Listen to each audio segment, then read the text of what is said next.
Okay. Welcome to hydroponic farming. So this is, we have showcased different types of farming that will be there in 2050. Our goal is sustainable 2050, plant growth and everything. This type of farming is called hydroponic farming. Usually क्या होता है traditional farming में खेत वगैरह पे we do on a large scale पे हम खेती वगैरह सब करते हैं. इस टाइप की फार्मिंग में हम सॉइल को यूज़ नहीं करते. यहाँ पे वाटर न्यूट्रिशन रिच वाटर है, तो ये बिना सॉइल के we are just growing it on water.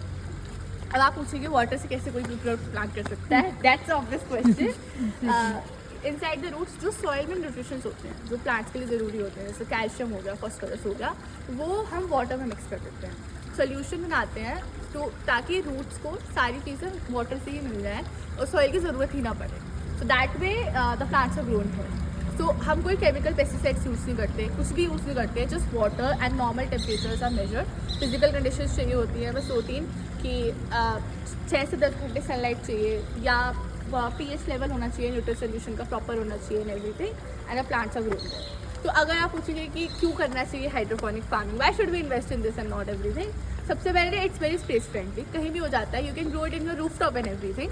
And second thing, green food है आज के टाइम में वेयर एवरीथिंग इज मिक्सचर, सब चीज़ें मिलावट आ रही है. This is proper clean green food. It provides you with all that. It is very space friendly. It can be done anywhere, and yeah, you should consider this.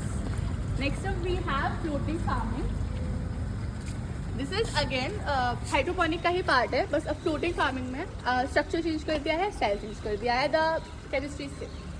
इसमें सिर्फ पानी में ही आपने इसको ग्रोन किया हुआ है इसको? जी, पानी में ही हमने सारे न्यूट्रिशन फिलहाल दिए हैं जो उसको सॉइल से मिलते हैं, तो हमने पानी में ऐसा एनवायरनमेंट क्रिएट करने का ट्राई किया है और उसकी वजह से. कितना टाइम लगा है आपको इसको ग्रो करने? ये वाला जो हमें ग्रो करने में took us 10 to 12 days. Okay. और या 10 to 20 to 21 days. 20 to 21 days. और इसमें आप हर टाइप का वेजिटेबल ग्रो कर सकते हो? नहीं है ना? हाँ, जैसे कि जो ऑनियन होता है या जो पोटैटो होता है वो रूट के अंदर ही उसको सॉइल चाहिए ही चाहिए. मेनली किस टाइप के? Green leafy vegetable. Only green leafy. Mainly हम ग्रीन लीफी वेजिटेबल यूज करते हैं. एज यू कैन सी हमने नॉर्मली भी वही लिया है, that's spinach right there, that's coriander right there. This is vertical farm. Vertically start कर रखा है हमने प्लांट्स को. अनदर इंटरेस्टिंग फैक्ट हाइड्रोपोनिक का ये है कि जो वाटर है वो रीयूज हो रहा है. You can see this pipeline आपने, ये वाटर को सर्कुलेट कर रहे हैं एवरीवेयर. तो अब हम जब नॉर्मल ट्रेडिशनल बड़े फील्ड पे करते हैं खेती, तो पानी की ज़रूरत होती है, इरिगेशन की ज़रूरत होती है, प्रॉपर एवरीथिंग. इसमें उसकी ज़रूरत नहीं है.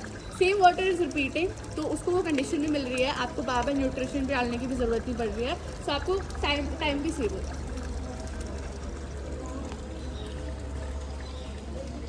That is also hydroponic farming. हमने वहाँ पे पाइपलाइंस वगैरह यूज़ करी थी, so now it can be done कि पाइपलाइंस को सेटअप करने का खर्चा है एंड ऑल दैट. तो नॉर्मली आप ऐसे कर सकते हैं कि यूज़ अ वाटर बोतल, कट आउट दैट, और उसमें आप न्यूट्रिशन रिच वाटर डाल सकते हैं. And this is radish. अच्छा. ओके. या रेडिश ग्रो करी हुई है हमने इसमें. It took us I think 15 to 17 days to grow it. हाँ, तो सारी नहीं हो पाई थी.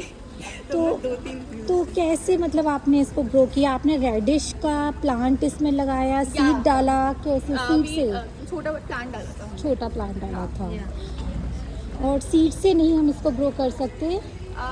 सीड से मैम इसमें पॉसिबल नहीं हो पाएगा, वाटर बॉटल वाले स्ट्रक्चर में, उसमें इट्स पॉसिबल, पर उसमें इट विल टेक 1 to 1.5, क्योंकि सीड से इतना बड़ा प्लांट हो गया.